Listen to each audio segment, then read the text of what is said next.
नमस्कार, मैं आस्था झा आप सभी का स्वागत करती हूँ हेलो बिहार न्यूज पर। आइए नजर डालते हैं आज की सुर्खियों पर।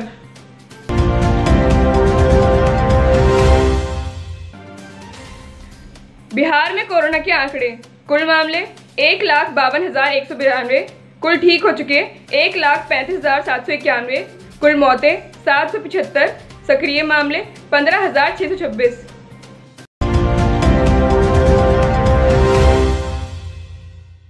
हाल ही राजद छोड़कर जेडीयू में आए लालू प्रसाद जी के समधी चंद्रिका राय जी ने मंगलवार को कहा कि बिहार विधानसभा चुनाव में राज्य भर के यादवों का समर्थन एनडीए को मिलेगा। उन्होंने कहा कि बिहार के पढ़े लिखे और समझदार यादव पहले ही लालू प्रसाद और उनकी पार्टी से किनारा कर चुके हैं।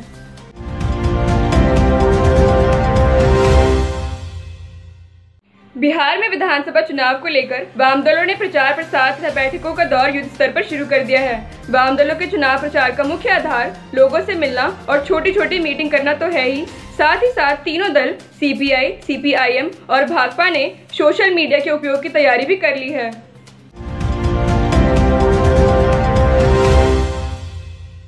राजद उपाध्यक्ष शिवानंद तिवारी जी ने कहा है कि सोमवार को वर्चुअल रैली में मुख्यमंत्री नीतीश कुमार जी के भाषण में कोई मौलिकता नहीं थी। जब उनके प्रतिद्वंदी मोदी जी हुआ करते थे तब उनका भाषण 15 से 20 मिनटों का हुआ करता था, लेकिन आजकल सीएम का भाषण लंबा और उबाऊ हो गया है। उन्होंने आरोप लगाया कि लल्लन सिंह जी मंच पर सोते नजर आए। बिहार में प्लाज्मा थेरेपी से इलाज किए गए 65% कोरोना संक्रमित मरीज स्वस्थ हो गए। पटना एम्स में अब तक 260 लोगों ने प्लाज्मा दान किया। इनसे प्राप्त प्लाज्मा के माध्यम से 170 संक्रमित मरीजों का इलाज किया गया। इनमें से 110 संक्रमित स्वस्थ हो गए, जो कुल मरीज का करीब 65% है। लोजपा के राष्ट्रीय अध्यक्ष चिराग पासवान जी ने कहा है कि सभी देशभक्त कंगना रनौत के साथ हैं। बिहारी लड़के सुशांत सिंह राजपूत जी की लड़ाई लड़ने के साथ बॉलीवुड की सच्चाई बताने पर कई लोग कंगना के खिलाफ हो गए हैं। चिराग जी ने मुंबई में रहने वाले बिहार व उत्तर भारत समेत सभी से अपील की है कि कंगना देश की बेटी है और सभी को इस समय उनका साथ देना चाहिए।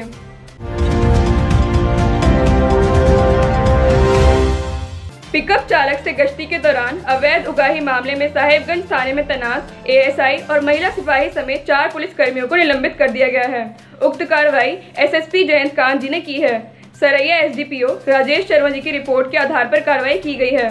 एएसआई शिवनाथ भगत और 3 महिला सिपाही शामिल हैं। इन चारों को तत्काल प्रभाव से थाने से हटा दिया गया है। प्रदेश भाजपा उपाध्यक्ष राजीव रंजन जी ने नेता प्रतिपक्ष तेजस्वी यादव जी पर आरोप लगाया है कि वे बिहार को लालटेन युग में धकेलना चाहते हैं। लालटेन जलाकर बेरोजगारी भगाने का दावा कर रहे तेजस्वी ने एक बार फिर यह साबित कर दिया कि राजद की दुर्गति से उनका मन अभी तक नहीं भरा है। उप मुख्यमंत्री सुशील कुमार मोदी जी ने कहा है कि मुख्यमंत्री ने वर्चुअल रैली में विपक्षी हर बात का बिंदुवार जवाब दिया। सड़क, बिजली, स्वास्थ्य, शिक्षा, कृषि, कब्रिस्तान, मंदिर, महिला आरक्षण और रोजगार से लेकर कानून व्यवस्था तक एक भी मुद्दे पर विपक्ष तथ्यों को चुनौती नहीं दे पाया, जबकि तेजस्वी प्रसाद यादव बेनामी संपत्ति के आरोप पर आज तक बिंदुवार जवाब नहीं दे पाए हैं। कांग्रेस के वरिष्ठ नेता व पूर्व मंत्री प्रमोद तिवारी जी ने आरोप लगाया है कि कोरोना काल में बिहार के लोगों ने काफी परेशानी झेली है। जब दूसरे राज्य अपने लोगों को बुलाने के लिए गाड़ियां भेज रहे थे तब बिहार में उन्हें आने से रोका जा रहा था। प्रमोद तिवारी जी बुधवार को कांग्रेस के मधुबनी सुपौल जिला के बिहार क्रांति वर्चुअल महासम्मेलन में बोल रहे थे। उन्होंने आह्वान किया कि बिहार के विकास के लिए इसे भाजपा व जेडीयू से बचाइए। आरोप लगाया कि बीते 15 सालों में बिहार और मिथिलांचल को कुछ नहीं मिला।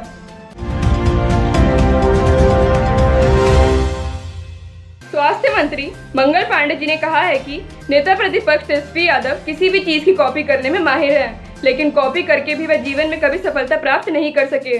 बेरोजगारी का विरोध भी नेता प्रतिपक्ष लोगों को धोखा देने के लिए कर रहे हैं।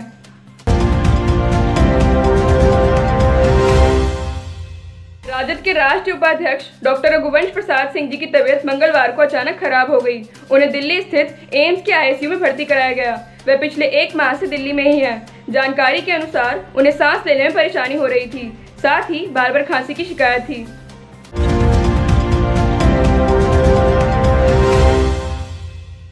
पटना एम्स में कोरोना वैक्सीन के दूसरे चरण के ट्रायल की प्रक्रिया शुरू हो गई है। इसके लिए वॉलंटियर्स को आमंत्रित किया गया है। हैदराबाद की भारत बायोटेक और ICMR द्वारा बनाई गई वैक्सीन का पहला चरण पूरी तरह सुरक्षित रहा था। पहले चरण में 50 लोगों पर ट्रायल किया गया था। उसमें किसी पर कोई विपरीत असर नहीं पड़ा।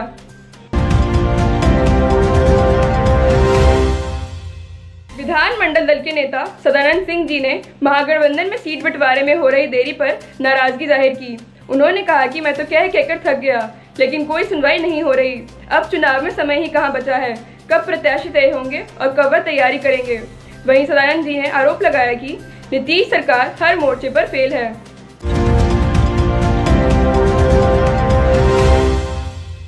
मुख्यमंत्री राबड़ी देवी जी, नेता प्रतिपक्ष तेजस्वी यादव जी और विधायक तेज प्रताप यादव जी ने बुधवार की रात 9 बजते ही राबड़ी आवास 10 सर्कुलर रोड की सारी बत्तियां बुझा दी और लालटेन लेकर खड़े हो गए।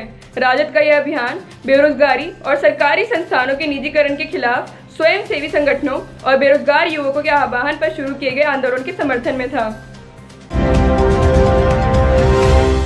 इसी के साथ मैं आस्था झा आप सभी से विदा लेती हूँ। फिर मुलाकात होगी कुछ नई खबरों के साथ।